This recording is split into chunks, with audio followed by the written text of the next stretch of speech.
This is Black Agenda Radio, a weekly hour of African American political thought and action.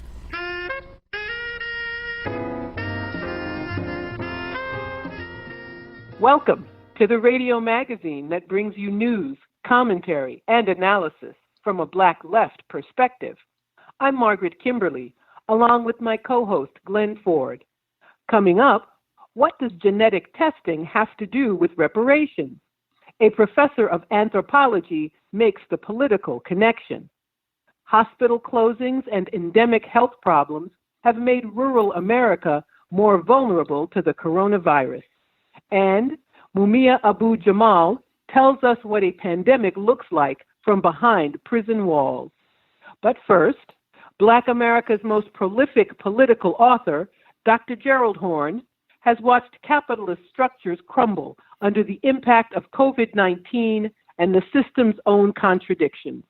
The professor of history and African American studies says the pandemic has shaken global capitalism to its core. It's striking to note that in the 14th century, the plague erupted in Europe, which destabilized feudalism and set the stage for the arising of the system under which we're now laboring called capitalism. It's ironic, indeed, that in 2020, we have the eruption of a new pandemic, which is setting the stage, it seems to me, for the erosion of the innards of this system known as capitalism. And in fact, just today, Lawrence Summers, the former president of Harvard University, former secretary of the Treasury, wrote an editorial for the Financial Times of London where he suggested that we may be at a hinge moment. He put it in terms of the rise of Asia, given the fact that China has been relatively successful, compared to the United States at least, in terms of suppressing COVID-19, along with Vietnam, along with Taiwan, along with South Korea, North Korea, even those island bastions of white supremacy that are close to China, close to Asia, speaking of New Zealand and Australia. And he says that compared to the response in the United States and the North Atlantic community, where the United States and Britain, in terms of per capita deaths, are running neck and neck, and where you have a nation like Sweden, which is taking a major gamble on the health of its population in terms of, in a sense, letting the virus rip. Although I haven't seen a breakdown in terms of how many immigrants of Somali, Iraqi, Afghan origin have died in Sweden. So in any event, this pandemic is a major news story. I think that assuming that humanity survives it, it'll go down in history as being of a similar profundity as the Cold War, as World War II, as World War I, and of course, of similar profundity as the plague in the 14th century in Europe. Well, certainly the pandemic has shown that the United States does not have a public health system worthy of the name. Well, as the saying goes, you don't know who's swimming naked until the tide goes out. And the tide has gone out with regard to this pandemic. And we see the United States, or U.S. imperialism more precisely, naked as a jaybird, as the saying goes. Not only lacking a public health care infrastructure, which is going to exacerbate this crisis in this country for some time to come, but also lacking a paid sick leave policy, lacking universal health care, lacking an adequate policy with regard to elder care, with regard to child care. The absence of the latter hampers the ability of first responders and frontline workers to go to the aid of their fellow citizens in hotels, in mass transit systems. So this pandemic basically has ripped the mask off of U.S. imperialism and has revealed for all to see a certain kind of ugliness that I must say has its roots in a kind of white supremacy and racism. Recall that we're still laboring in an era and an epoch of anti-government psychosis. Recall that the now allegedly sainted U.S. President Ronald Wilson Reagan said the scariest words you ever want to hear is that I'm from the government and I'm here to help you. Now, where does that nonsense come from? It comes, I think, from our recent history, that is to say, how the U.S. government was forced to respond to Black protests from below against Jim Crow and support from our allies from above, speaking of the socialist camp and national liberation movements, to retreat from the more egregious aspects of U.S. apartheid, causing U.S. President Eisenhower to send federal troops to Little Rock, Arkansas in 1957, causing his successor, John F. Kennedy, to send troops to Ole Miss, Oxford, Mississippi, University of Mississippi in the early 1960s to enforce desegregation decrees and prevent Black students from being mauled. And to show you that this was not just a sectional dispute, of course, we recall what happened in Boston in the 1970s when Black students were assaulted because they were only seeking an education by getting bused across town to mostly non-Black schools, or what happened in Yonkers, New York in the 1980s, represented quite adequately in the movie that all of us should watch, Show Me a Hero, where you saw a major uprising against the idea of desegregated housing. So this anti-government psychosis stems from the fact that oftentimes the government under pressure has been forced to capitulate to mass demands for equality, and that has enraged and upset what could be called today in 2020 the Trump base, which also helps to explain why his so-called popularity rating still is at 43, and as of today, it's unclear whether or not he will be defeated, as he rightfully should be, on the first Tuesday in November. The other strand of this anti-government psychosis, of course, comes from the fact that between 1861 and 1865, the U.S. government was forced to wage a war against slave owners in Dixie, and then in the process of that war, appropriated without compensation millions, if not billions of dollars in property embodied in the human beings that are Africans, enslaved Africans at that, and that enraged many slaveholders who therefore had their fortunes weakened. And so this anti-government psychosis has made it difficult to build a public healthcare system. In fact, here we have the irrationality and the anomaly of, in the midst of a pandemic, for-profit hospitals laying off hospital orderlies, laying off nurses, slashing the wages of doctors. Here we have homelessness stalking the land, and yet hotels are standing empty. Here we have a situation whereby unemployment has reached Great Depression-like levels, and yet hunger has been accompanying that unemployment, while farmers are plowing up crops or pouring milk into gutters rather than sending those crops to feed and nourish the hungry. This is a direct result of the magic of the marketplace, of having so-called market forces reign, that is to say, having capitalism reign, to put it bluntly, and denigrating the very idea of government. This is what backwards retrograde ideology has delivered to us today in 2020. Although the corporate media didn't cover it, this economic crisis didn't just begin with the corona pandemic. For months during the last autumn, the Fed was pumping trillions of dollars into the markets to save Wall Street. Well, this reminds us of something else.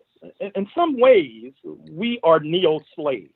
What I mean is that on the upside, as the 1%, or perhaps more accurately, the 0.0001% are making profits hand over fist, on the upside, those profits are privatized, going to line their pockets, going into their grubby little paws, if you like.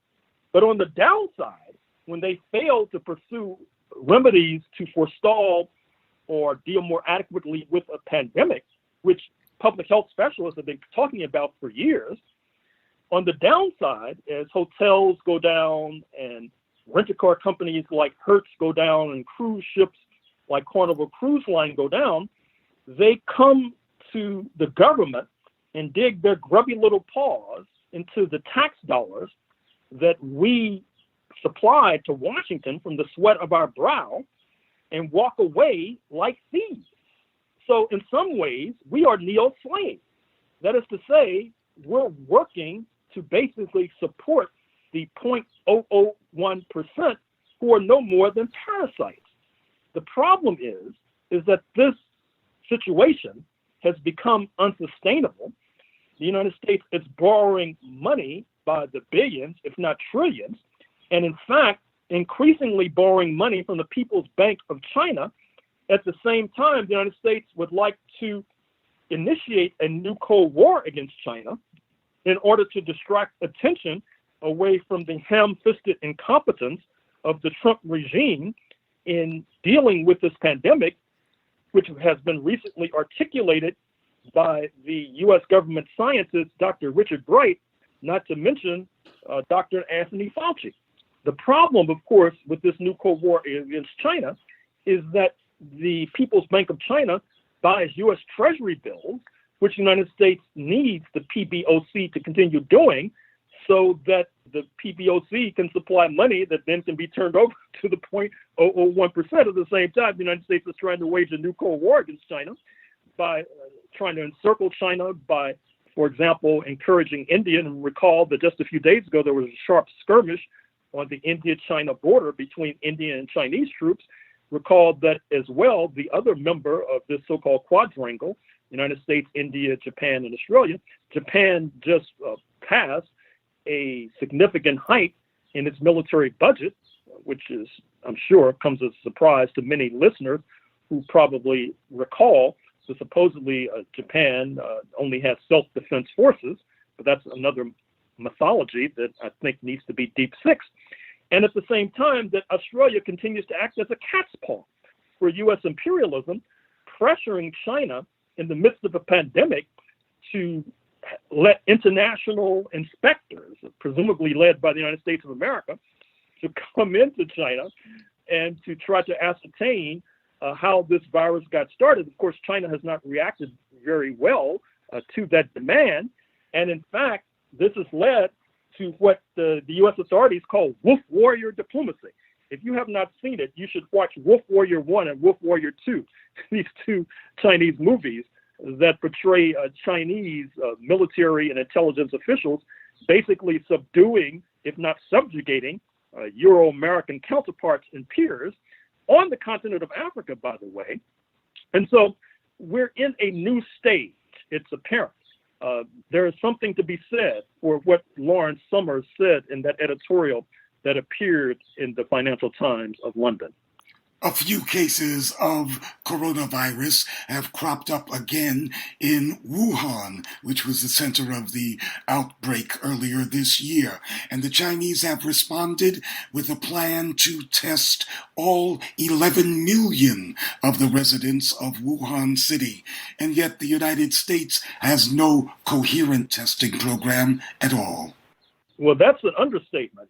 In fact, this Abbott Labs machine that Trump has touted in his press conferences, which are no more than a reality show, interestingly enough, the press has now reported that these machines, these toaster-sized machines that are used for testing, basically they return false negatives. That is to say, you can be positive, but the test shows that you're negative, which is basically the last thing that we need right now. But the situation gets worse. Right now, we're seeing an eruption of what's called vaccine nationalism. Understandably, there's a race to see what country can develop the vaccine for COVID-19, which will allow, to a degree, folks to go back to work or go back to school. But nationalism is arising because Sanofi, which is a major alleged French corporation, pharmaceutical corporation, has said is that U.S. nationals will get first dibs with regard to this vaccine if Sanofi develops it, which has outraged many people in France. The CEO of Sanofi said this is because U.S. money has come to subsidize Sanofi, but that's not going down very well in France, particularly since a competing thought has emerged, as articulated on the African continent, which is that a vaccine should be considered to be a public good, so to speak. After all, if we are to escape another wave as deadly as the wave of April 2020 of this coronavirus and its accoutrement, which is COVID-19, fundamentally 8 billion people are going to have to be vaccinated, which means that if you just try to vaccinate people in the United States and not vaccinate people in Latin America, that's not going to work very well. But then that clashes with the reigning ideology of the United States of America, which puts in the first place the idea, the antiquated, archaic idea of the magic of the marketplace, that market forces should reign, and that the idea of public good is something that folks feel is from a bad science fiction novel. Simultaneously, even if a flawless vaccine is developed, you have this anti-vaccine movement in the United States of America where folks feel that vaccines themselves are illegitimate, which suggests that they will not take the vaccine, which would then mean that there would be gaping holes in the public health system of this country. So buckle your seatbelts, boys and girls. There's a rough ride ahead. The United States sabotaged a United Nations effort to call a truce in 12 wars around the world, and the U.S. has doubled down on its sanctions against Venezuela and Iran despite the COVID crisis. Isn't this a form of germ warfare by the U.S.?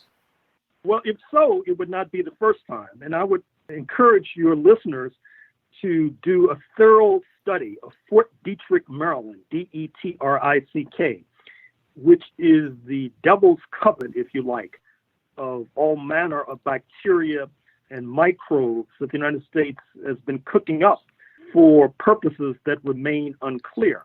Likewise, I should say that the U.S. attempt to pull out of the World Health Organization in the midst of a pandemic, it's like throwing the pilot out of the airplane in the midst of a flight.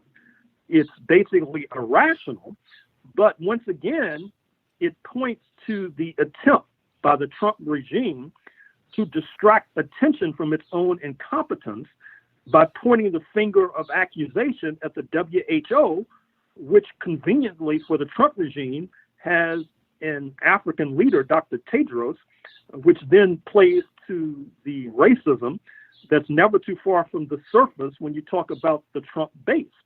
It also speaks to this very disturbing trend of the United States pulling out of international organizations, international accords. In some ways, it reminds me of what happened in the 1930s, for example, when Japan pulled out of the League of Nations as a conditioned precedent, if you like, to be unleashed so it could bomb the U.S. colony in Hawaii on December 7th, 1941.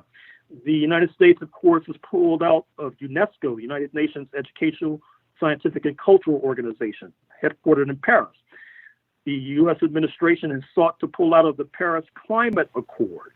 The United States has made very disturbing remarks about pulling out of other kinds of international accords, agreements, so as to flex its muscles. So, for example, the accord with Iran concerning nuclear weapons, even though the United States has sought to pull out of that accord, is going to try to enforce that accord against Iran by tightening sanctions within the next few weeks or months against Iran. And you mentioned this comic opera attempted invasion of Venezuela by U.S.-based mercenaries in South Florida, the Bay of Piglets, echoing the Bay of Pigs invasion of Cuba in 1961, which was similarly thwarted. When asked about U.S. complicity in this particular escapade, U.S. Secretary of State Michael Pompeo said there was, quote, no direct, unquote, U.S. involvement in this caper, which suggests that there might have been indirect U.S. involvement. What does that mean? Did they drop off these mercenaries off the coast of Venezuela? Did they provide reconnaissance? It remains unclear, but certainly that speaks to why we need strong international organizations. For certainly this is a case that should be taken to the International Criminal Court in The Hague. It's a case that should be debated at the Organization of American States in Washington, D.C., conveniently enough.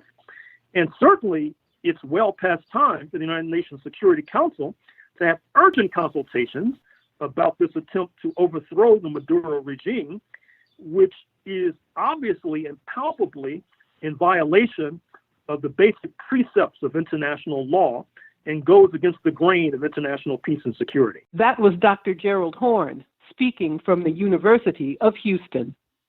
Dr. Carrie Hemming-Smith of the University of Minnesota School of Public Health is dismayed by the death toll from coronavirus in rural America. She's co-author of an article that shows rural communities with Black or indigenous majorities have the highest rates of premature death, and that was before the current epidemic. Yeah, I think when we're talking about racial disparities within rural areas, we can't do it without talking about the current moment and about what's happening with COVID. You brought up the issue of healthcare access, and that's a fundamental and persistent issue in rural communities. In the last decade, more than 125 rural hospitals have closed across the country. When those hospitals have closed, there's convincing research, compelling research to show that there's an increase in mortality in the communities where those hospitals close.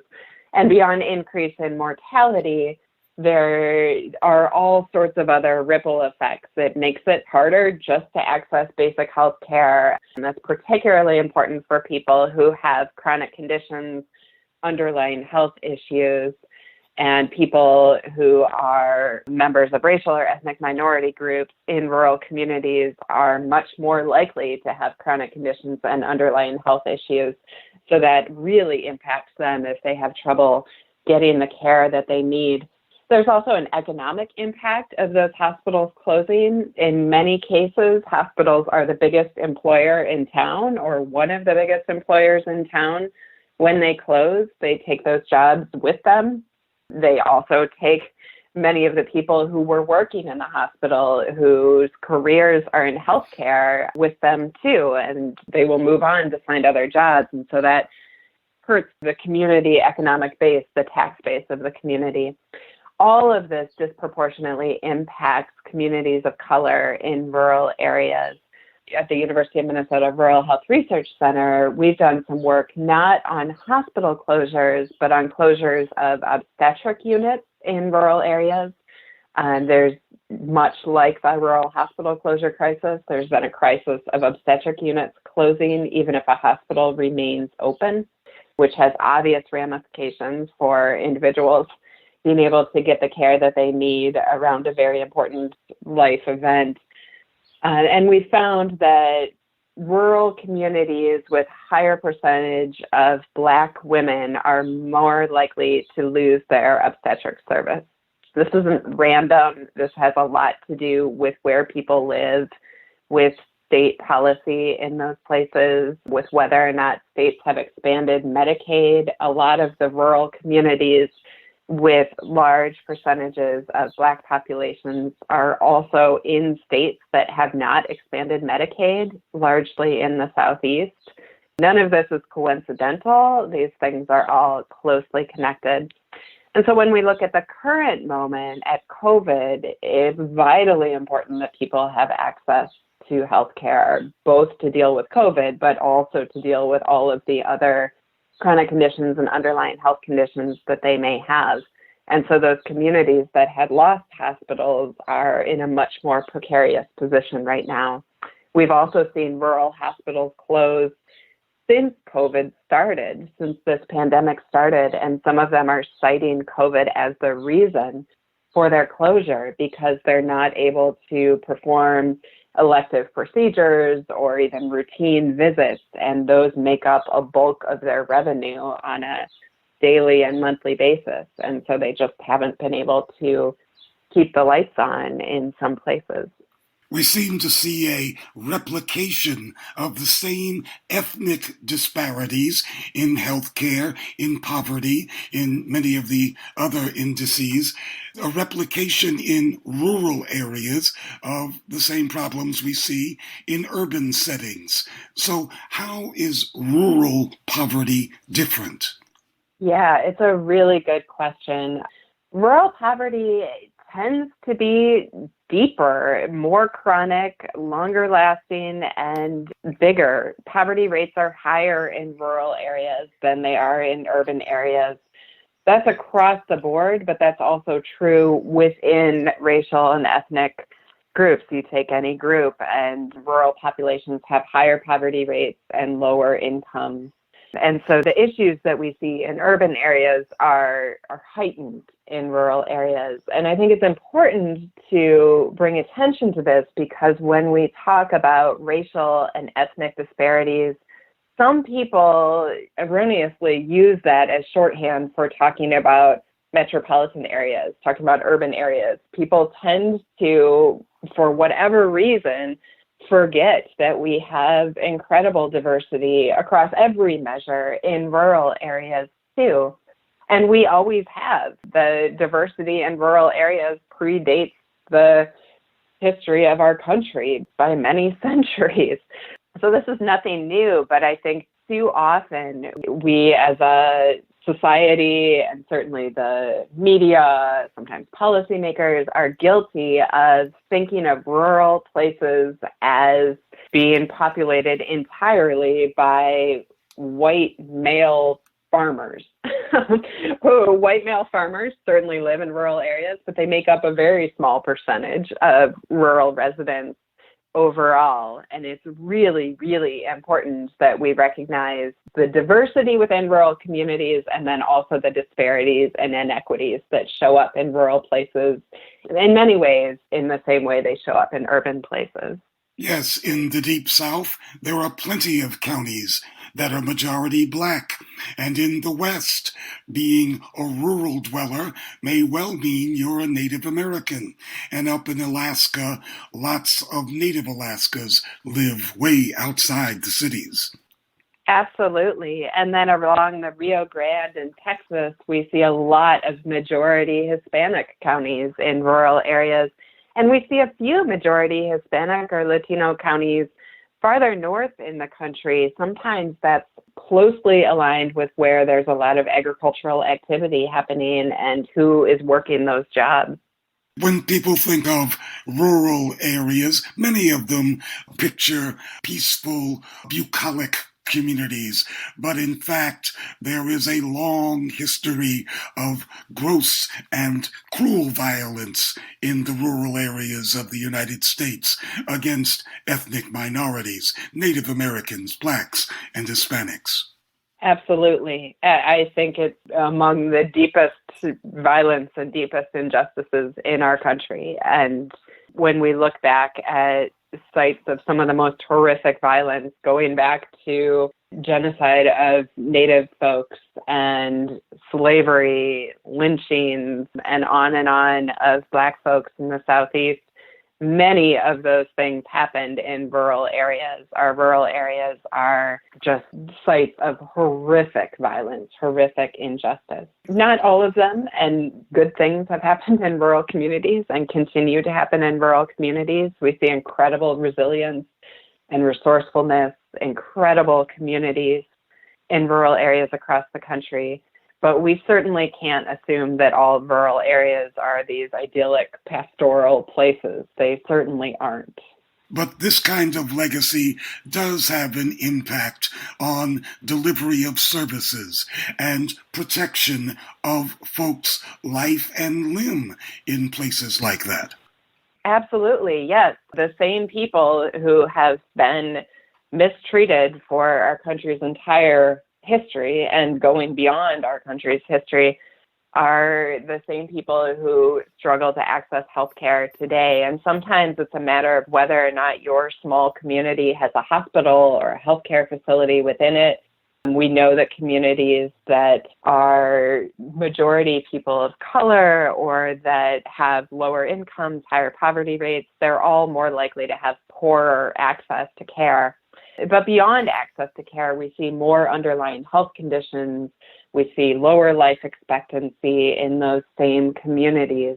And then we see inequities in access to health insurance. You may have a health facility or a hospital, a healthcare facility not far from you, and yet you don't qualify for Medicaid in your state because your state hasn't passed Medicaid. And the states that haven't passed Medicaid expansion, many of them are located in the Southeast, where we see a lot of rural Black communities. And of course, that is no coincidence, a denial of access to services to those targeted groups. It's no coincidence at all. And I think too often we look at healthcare in its own silo, and we think healthcare is one issue, and then we look at an issue like voting rights and political representation and assume that that's a separate issue. But they're one in the same. And so in these same communities where people have been disenfranchised, kept out of the vote, kept out of being able to participate in the political system, where people are not represented in political leadership in a proportional way, we see that people aren't treated fairly. And it's no coincidence at all that people are not getting equitable access to healthcare when we're seeing that people are also not getting equitable access to political power. It's policymakers and political leaders who make these decisions about expanding Medicaid, for one, but also how we allocate resources. And it's important that people have a voice in the process. And tell us about the particular difficulties faced by Native Americans and Alaskan Natives. Yeah, I mean, these are especially heightened in this moment of COVID-19. We are seeing quite a bit of attention on the Navajo Nation, which is largely in Arizona, but spills over a little into a few other states.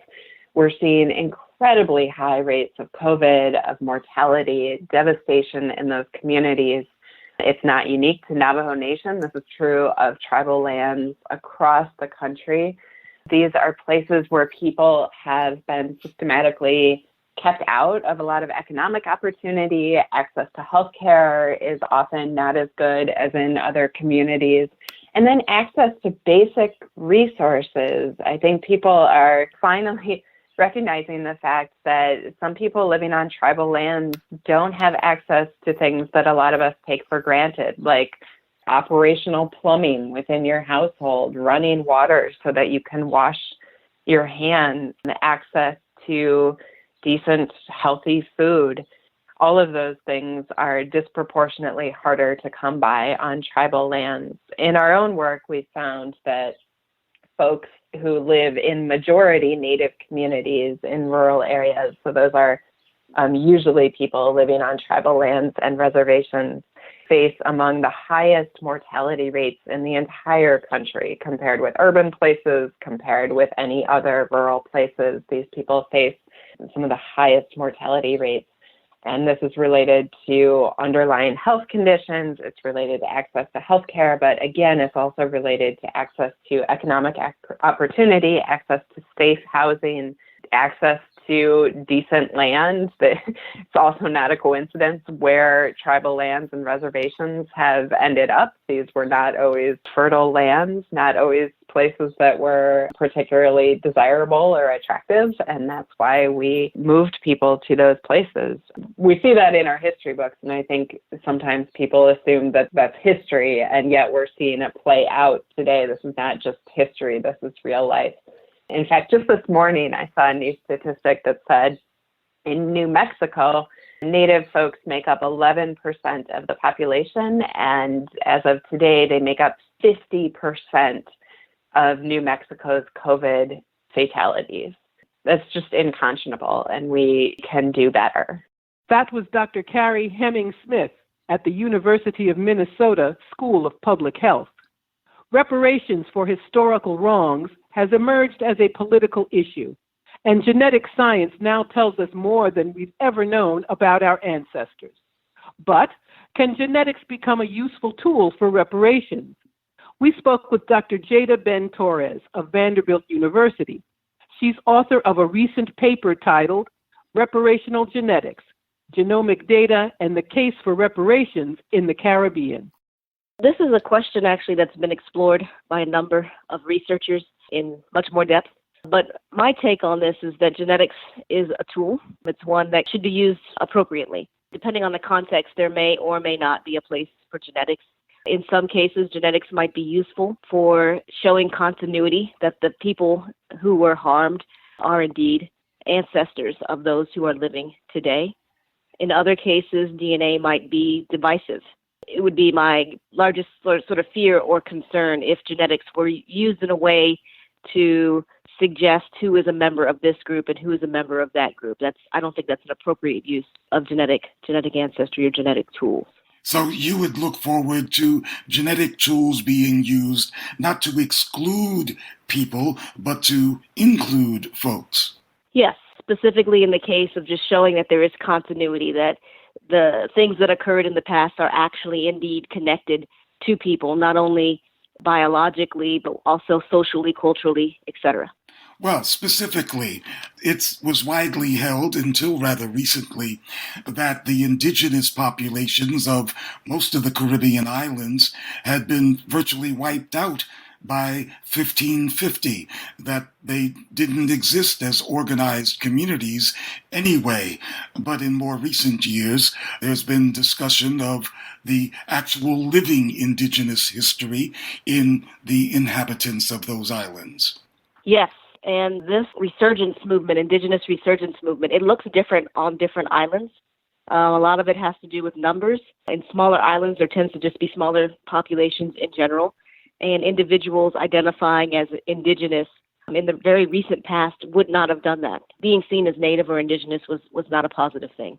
And only now, where people are seeing that this is okay, that there's pride in their past, despite the horrors of it, are people beginning to self-identify, or at least identify partial ancestry among indigenous populations. And you mentioned the Garifuna earlier in your remarks. Explain who they are. So these are indigenous persons of, primarily in St. Vincent. There's actually a very large Garifuna community now kind of in Central America. There's another community now in New York as well, and I imagine in other parts of the world. But the Garifuna are descendants of indigenous peoples of St. Vincent, and they actually waged a series of wars with colonizers, with the English. Some battles they won, others they did not. In the end, a large segment of the indigenous population was exiled. And it's actually kind of important to mention that the Garifuna kind of originate as a descendant group of both African and indigenous people. There's an origin story regarding a wrecked slave ship that landed somewhere outside of St. Vincent, and some enslaved Africans were able to get to shore and then were incorporated into the community. And from there, you see the emergence of Garifuna communities. So in my own work, which that project has kind of come to a close for now, but while I was doing the field work, there were some really interesting things happening with these conferences. So there's a Garifuna organization, very active organization in St. Vincent, and generally annually they'll hold conferences. And some really interesting things happen during these conferences in the sense that the descendants of those who were exiled, those who landed in Honduras and then spread throughout Central America and then into the United States, they actually make a journey home back to St. Vincent. And you get to see these reunions, and it's probably one of the most powerful things that I've seen, where people kind of come back and they recognize each other in each other's faces. They see family, and in some instances, the language that was definitely not lost, but limited on St. Vincent, is being retaught by those who are the descendants of those who were exiled. So this is this really interesting dynamic and resurgence that's happening on the island. Now, the title of your piece is Reparations Genetics, and the audience for this program is mostly in the United States. When people in the U.S. look at reparations, many of them think of getting a check in the mail made out to them personally. But when we're talking about reparations in the Caribbean and the uses of genetics, we're not talking about using genetic tools to decide who, as individuals or families, get checks. That's correct. That's not at all how I'd imagine genetic technologies would be used. So for that paper entitled Reparational Genetics, it's actually a play on words with recreational genetics, right? So these are direct-to-consumer genetic ancestry tests that you can purchase online, send in your DNA, and then learn something about your genetic ancestry. Because it's supposed to be for fun, as a sort of general title, they've been dubbed recreational genetics. So sitting at this conference, I was thinking about the ways in which genetic technologies may or may not be used, and then it occurred to me, I was like, oh, reparational genetics. So again, what it's looking like in the Caribbean is that reparations has more to do with an investment in the island's infrastructure, their ability to access global resources so that they can improve their own communities. That's kind of more of the level rather than individual checks. The genetic aspect, if it were to be incorporated at all, it would have more to do with showing continuity, that those individuals who were harmed in the past actually have descendants. And this would, again, be just one line of evidence among other ways of knowing about the past, whether it be archaeology or family history or various texts or records. And again, the question largely revolves around these indigenous peoples who many had thought were extinct. Right. And it's actually pretty I would say dangerous. It's not the best idea to rely solely on genetics to identify indigenous ancestry. Again, genetic ancestry is not always indicative of how a person self-identifies. If we look back in people's family trees, you will likely, specifically in the Caribbean, you'll likely find that there are people in everyone's family who would self-identify in a very different way than, let's say, that individual test taker. People have ancestry from Africa, from Europe, from the Americas, from other parts of the world. So those ancestors would have identified in different ways. And that may or may not have some bearing on how you, in present day, self-identify. With these genetic ancestry tests, depending on the part of the genome that you're looking at, you may or may not detect indigenous ancestry, even though a person might actually have indigenous ancestry. It's really dependent on where you're looking in the genome, as well as the quality of your ancestry test. Are you looking at enough places across the genome? Do you have the appropriate reference groups to compare your data to? These are the sorts of limitations that exist in terms of interpreting ancestry tests. And then I'll reiterate that genetic or biological ancestry is only one way that people build families and build relationships. There are certainly many examples that you and I can both think of where there are groups of people who describe themselves, think of themselves, know themselves to be family, but they don't actually share DNA. It's just one way of knowing about the past. In the Northeast United States, many Native American groups that had been said to be extinct actually lived on, but visually looked very much like African Americans when they began demanding their rights. Right. So this is really, really interesting, both in the United States and North America and throughout the Caribbean. I was actually listening to a Twitter conference last week. It was about decolonizing DNA. And I learned about instances where individuals are taking these DNA ancestry tests from some dubious companies. And these dubious companies are reporting back indigenous ancestry. And then these people getting these results are trying to use these results to say that they're indigenous and to use some of the policies that were put in place for actual indigenous people. And this is a direct affront, right, to ideas of sovereignty, about having the power to say who our group is, who our community is. And then, other individuals trying to use DNA in ways that have not been sanctioned or approved or thought of as appropriate for deciding who is part of the community.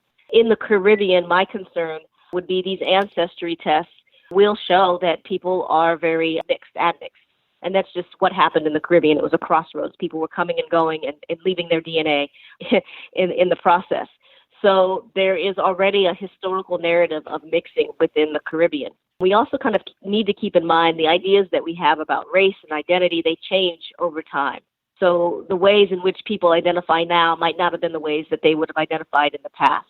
So by using genetic ancestry and then sort of imprinting or imposing, I guess is a better word, imposing today's ideas about identity, it can be really difficult to interpret who was who and what was what. And again, genetic ancestry, it definitely serves a purpose, but it is highly dependent on individuals' personal agendas, the political context of the time, in terms of how you make sense of that. In my own research, particularly not only among the Garifuna, but in the First Peoples community of Arima, the genetic ancestry has been particularly useful for community empowerment, because many of the indigenous groups in the Caribbean, they basically got that first wave of colonialism. So languages, cultures, populations were decimated, not completely eliminated, but just decimated. So it's been helpful for some individuals to see that genetically, biologically, it still is in people, despite the fact that the language and some cultural traditions are kind of lost to the past. Again, that sort of situation doesn't apply everywhere, but in the Caribbean, in the English-speaking Caribbean specifically, it's a bit of a different situation. Yes, I'm aware that in Puerto Rico, genetic testing has become all the rage, and that lots of folks are very eager to find out that they have Native American backgrounds. Although there are some folks who worry that some of these Puerto Ricans are hoping to have Native American background so that they can downplay their African genealogy. Yeah, and that's certainly a concern. I have no doubt that is definitely a very real concern. I've had the good fortune of being able to start a project in Puerto Rico. I'm working with various Afro-Puerto Rican communities, and the folks that I work with, they're actually very interested in learning more about their African ancestry, only in the sense that oftentimes information about African peoples, African ancestry specifically, has been downplayed. It's not been seen as important. So they want some more rich details about, genetically, who do they connect with within Africa. Because it's Puerto Rico and it's got this sort of, again, kind of crossroads in the Caribbean, when I look at the genetic ancestry among Afro-Puerto Ricans, there, of course, is a very strong African component, more so than you see in sort of the general populace. But we also do see indigenous ancestry. And we see it showing up in Afro-Puerto Ricans in ways that it doesn't necessarily show up in the general populace. This is something that I'm just now finding out, so I have to do a lot more research to fully explain some of the patterns that I'm seeing. But it's interesting in the ways in which the histories of different peoples come together and is reflected in contemporary genetics. The African component of the population in the Dominican Republic is even more prominent, but many Dominicans have a problem with that. Some genetic testing might be in order. There have actually been some studies already that have been done, and they actually just pretty much reiterate what you've just said, that there is a high amount of African ancestry. And again, it's really important to consider the history, recent history, political history of the Dominican Republic and its relationship with Haiti. Some of that will work to explain why there are individuals who hope to explain away their African ancestry. So it's kind of this very deep, very uncomfortable on some levels history, but it kind of makes sense as to how people are reacting to these tests. I think for many of your listeners, they might have questions about these genetic ancestry companies. And what I would say is that there are some companies that are better than others. If you are interested in doing this, you need to understand, why are you doing this in the first place? What do you hope to learn? If you're interested in learning more about health, there are particular companies that are better at that. If you're interested in learning about genetic ancestry, there are better companies for that. I would also recommend that prior to sending your DNA off, you take a lot of time, and it is a time investment, but read about these companies, figure out who they are, what products they offer, and the products that they offer, what it can actually tell you. Oftentimes, there's a large critique against direct-to-consumer companies is that they're overselling their products, that people think they'll find out who they're related to and they'll get names and maybe addresses. But you need to inform yourself, educate yourself about how these tests actually work and what sort of information, what level of information you can expect. That being said, I would also note that in the United States, there is a very tough, difficult relationship among minority populations in the medical establishment. or even, scientific establishment. And these exist for a good reason. There's definitely a history and there's reasons why people are doubtful or mistrusting of various scientists. That being said, we have to remember that if our communities are not involved in research, then the cures and the solutions for our communities will not be developed. And this is a really difficult sort of position to be in. Ideally, there will be more individuals that go into research so that you have people who look like you, who are taking your DNA sample, who are asking the questions that you're interested in. And that is happening. But in the meantime, we also kind of have to think about, if we want cures for our communities, we have to find ways to participate in these different studies, learn about genetics, learn about science in general, and find ways to be active and educate ourselves. That way we can empower our communities and then sort of have the cures of the 21st century applied to our own concerns. That was Dr. Jada Ben-Torres, Director of the Laboratory of Genetic Anthropology and Biocultural Studies at Vanderbilt University. Mumia Abu Jamal, the nation's best-known political prisoner, has been experiencing the pandemic from behind bars in Pennsylvania. Prisons are hotspots of contagion, but Abu Jamal says it's hard for individual prisoners to see the big picture. Well, we don't see much because we're locked up 23 hours and 15 minutes every day. That is to say, everybody in prison all across the state of Pennsylvania are under this emergency decree. Ever since then, we've been locked down 23 hours and 15 minutes. So you're out of the cell 45 minutes a day. It can be morning, afternoon, or night. But in that 45 minutes, you got to bathe, you can call a friend or family, you can get on the kiosk, you can clean your cell. Other than that, you're locked in your cell. It's like the whole state is a hole, H-O-L-E now. And that's how it was on death row. That's how it was in the hole. Well, it's like that all around now in the name of health. We've heard that people have been sick, mostly in Phoenix, which is near Philadelphia. But there have been other outbreaks, but there isn't a lot of coverage of that. The counties seem to have been getting it the worst. Of course, they're closest to the community. People are coming in and going out. And I'm speaking of staff members, volunteers, visitors, you name it. But what happens in the counties makes its way to the state. It's just a matter of time. I think mass incarceration has become, I hate to say it, but I believe it, normalized. That is to say, for all intents and purposes, who gives a damn? And, while your family or your loved ones might care, the so-called average American, even the average American who is himself locked down in his home or her home, they find this intolerable. They find it outrageous. They're going nuts. But, Pennsylvania, New York, under the crazy Rockefeller drug laws, all across the country, you got millions of people who are locked down, for years. In Pennsylvania, for decades. Like Maroon Schultz and other people who've been locked down for decades in solitary confinement. And so, people are getting a taste of this, even though it's a relaxed, distant taste. It's a taste. Because you can't go out when you want to go out. You can't leave. You're locked in.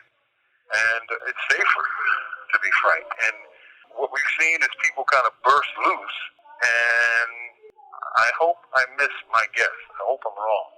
But I have a sneaking suspicion that we're going to see a second wave in this country. And the fact that it's already the country with the highest number of COVID-19 related deaths tells me we're going to see some really grim days and some really high numbers. The numbers are jumping. It must be 2,000 a day, 1,300 to 2,500 a day.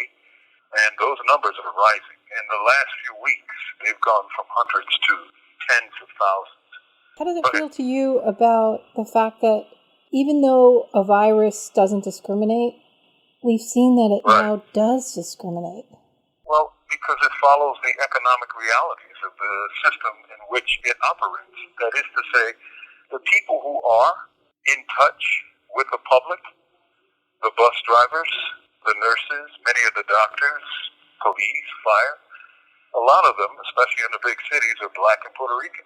And they're out there, to feed their families, support their families, and they're in contact. And many of them have very little protection. They're being treated like, essentially, they call them essential workers, but they're being treated essentially like all workers. They're like go to work and shut up. They're like disposable workers. They are.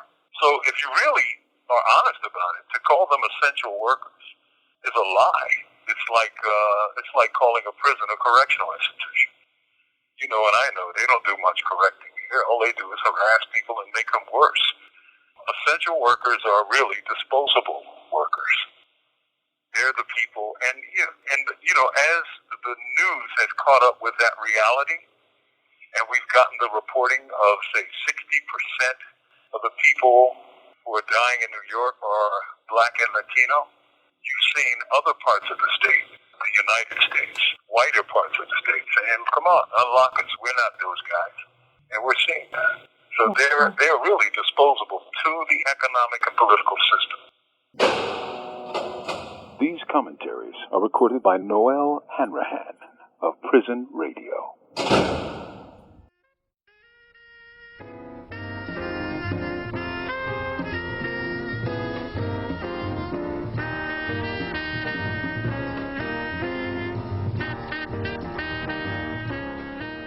And that's it for this edition of Black Agenda Radio. Be sure to visit us at blackagendareport.com, where you will find a new and provocative issue each Wednesday. That's www.blackagendareport.com. It's the place for news, commentary, and analysis from the Black Left. I'm Nellie Bailey, along with my co-host Glen Ford. Our thanks to the good people at the Progressive Radio Network.